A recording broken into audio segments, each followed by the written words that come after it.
అధ్యక్ష, ఒకటైతే ఈ ప్రభుత్వానికి ఇప్పటికైనా పూర్తిగా అర్థమైందని చెప్పి అంటున్నారు కదా.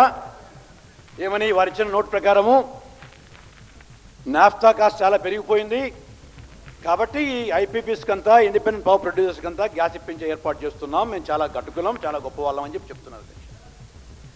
అధ్యక్ష, నేను అడుగుతున్నా, ల్యాంకో కొండపల్లికి గ్యాస్ అలొకేషన్ ఆగస్ట్ 1999లో చేయమని వాళ్ళు అడిగితే, వాళ్ళు అడగడం కాదు అధ్యక్ష, ఏపీ జెన్కో ఎండి కుట్టి 16/8/99వ సంవత్సరంలో 16/8/99లో ఉత్తరం రాస్తే దాన్ని గవర్నమెంట్ సెంట్రల్ గవర్నమెంట్ రికమెండ్ చేయడానికి పూర్తిగా 7 మాసాలు ఎందుకు తీసుకున్నట్టు అని అడుగుతున్నాను.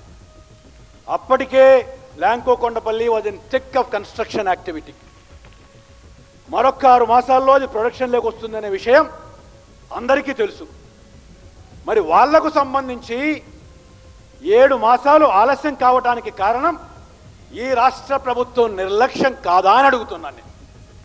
ఆ విధంగా 7 మాసాలు ఆలస్యమైంది కాబట్టి, ఇంత లోపల వాళ్ళు ప్రొడక్షన్లోకి వచ్చారు కాబట్టి, ప్రొడక్షన్లోకి వచ్చిన అలొకేషన్ గ్యాస్ అలొకేట్ చేయటమే దాదాపు 4-5 మాసాల క్రితం మట్టుకే చేశారు కాబట్టి, అలొకేట్ చేసిన తర్వాత కనీసం సంవత్సరం 3 నెలలు పడుతుంది గ్యాస్ నిజంగా పైప్ లైన్స్ ద్వారా అక్కడికి రావటానికి.